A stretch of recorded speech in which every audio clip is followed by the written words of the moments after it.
અહેમદાબાદની ઠંડી સાંજ. રુદ્ર કેફેમાં બેસીને પોતાના લેપટોપ પર કામ કરી રહ્યો હતો. એવામાં દરવાજો ખુલ્યો અને એક છોકરી હળવી પવન સાથે અંદર આવી.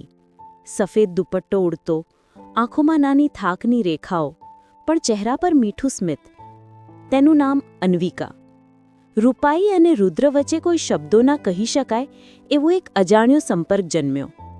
અન્વિકા ખાલી ટેબલ શોધતી હતી અને રુદ્રે પોતે જ પોતાની સામેની ખુરશી તરફ સંકેત કર્યો. બેસો, જો તમને ચલશે તો. રુદ્ર ધીમેથી બોલ્યો. આભાર.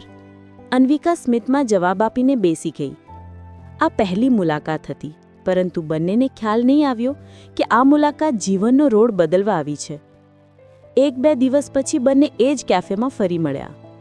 પછી આ ફરી મળવું રુદ્રે ઇરાદાપૂર્વક કરવાનું શરૂ કર્યું.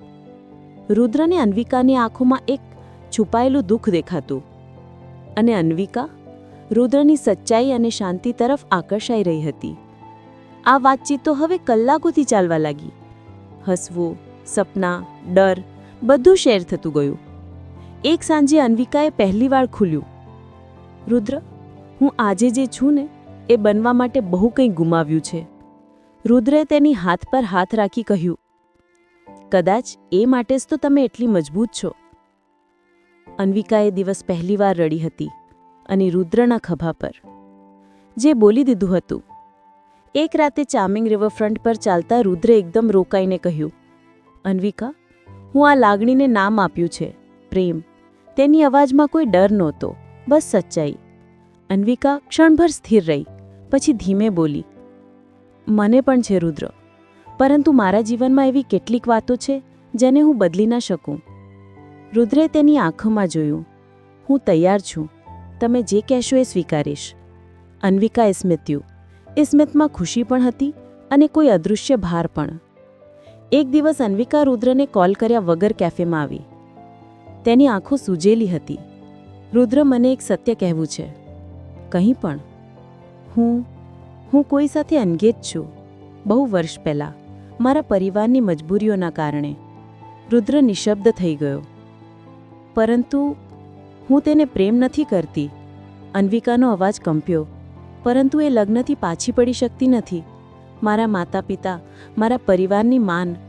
રુદ્રે એનો હાથ પકડવા આગળ વધ્યો, પણ અન્વિકાએ હળવેથી હાથ પાછળ ખેંચી લીધો. મારે દૂર જવું પડશે. તમારા માટે નહીં, પણ કારણ કે હું રહેવી શકું તેમ છતાં રહી શકતી નથી. રુદ્રની અંદર કંઈક તૂટી ગયું. અન્વિકાની ફ્લાઇટ હતી. રુદ્ર એરપોર્ટ બહાર ઊભો હતો. આવવાનું નક્કી નહોતું, પરંતુ આવી ગયો. અન્વિકા બહાર આવી. બંને વચ્ચે કોઈ શબ્દો નહોતા. રુદ્ર અંતે બોલ્યો. એક મોકો આપતા તો આપણે લડી શકતા, જીવન સામે, પરિસ્થિતિ સામે. અન્વિકાની આંખો ભરી આવી.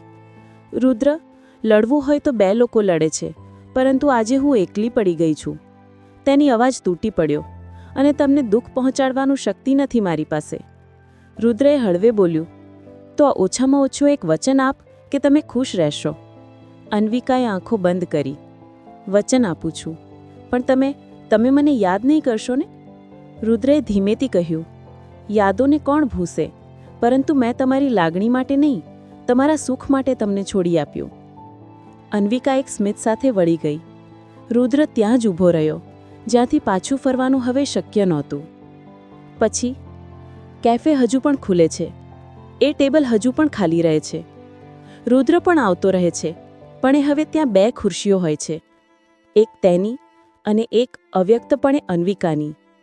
અને રાત્રે ઘણીવાર તે પોતાને પૂછે છે, કોઈને પ્રેમ કરવું સરળ છે, પરંતુ છોડી દેવું એ સાચો પ્રેમ છે કે હાર? જવાબ આજે પણ નથી.